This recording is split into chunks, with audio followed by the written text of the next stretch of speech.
yun yung pinagdarasal talaga namin. I pray that this project will be ayun nga, shown worldwide, and I pray for the success of Linlang kasi we all did our part as an actor.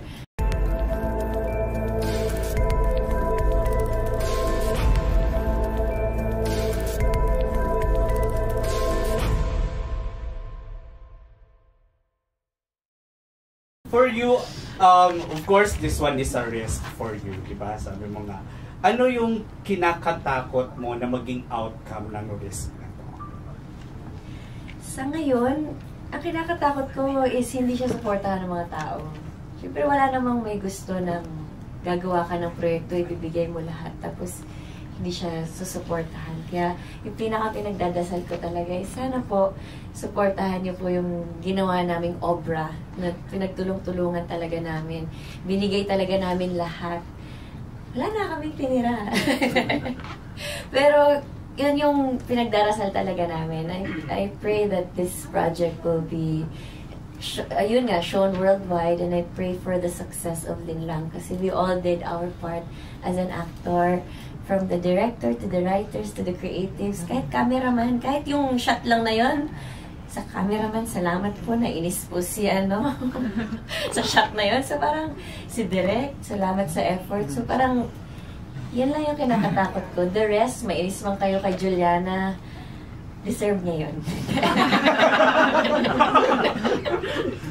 Pwedeng pucho-pucho dito, hindi pwedeng fighting-fighting, ganyan. Dapat seryosong laban to. So, ayun, ano din ako, I'm very blessed to have worked with this actors, director that has the same passion as what I have, or mas sobra pa. Sa lahat kami, isa lang yung goal. Gusto namin maging maganda yung palabas na to, gusto namin maging worth it, and gusto namin makagawa ng isang magandang proyekto. So, pare-parehas kami, and then, yun, nakita-kita kami doon, and then ito yung kinalabasan. Ano yung first impression mo sa kanila na nabago or parang nalinlang ka nung nakilala mo na sila? Si JM, hindi talaga siya ganun ka nagsasalita. Dahil mahilig lang siya sa, Mobile Legends. Kaya pag inaaya ko siyang kumain minsan, pumapayag naman siya. So parang doon niya nabababa yung Tapos doon kami nagkukwentuhan, sabay kami nila direct sa mga staff na kumain. Kasi hindi talaga siya matatanggal sa Mobile Legends. Pero pag ako yung nag-aya, nabababa niya naman yung Mobile Legends niya. Di ba, no? Salamat sa kwento, Ano meron si Kim, JM, para maibaba mo yung Mobile Legends mo? Takot ako kay Kim. Oo, pero yung mga eksena nyo kasi medyo daring din, di ba? Meron bang, pinractice ba to? Or on the spot? Hindi, si Direk muna.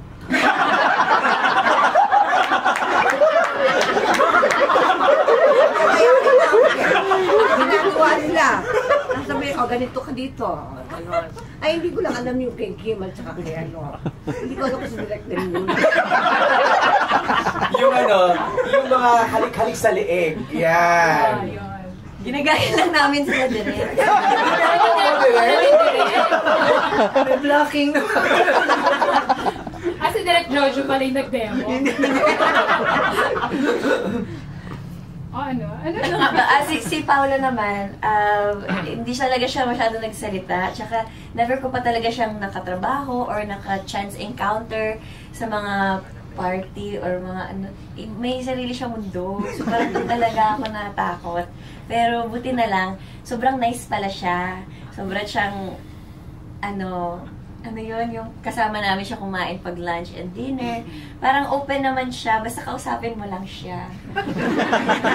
So ikaw lagi, Kim, yung nag-open ng conversation? Ako lang yung madaldal, yung magkukwento lang ako. Good listener. Kwento lang ako ng kwento, tapos lang siya na Ang hirap pala ng role mo, Kim, dito. Kasi two quiet guys na kasama. Two introverts and one extrovert.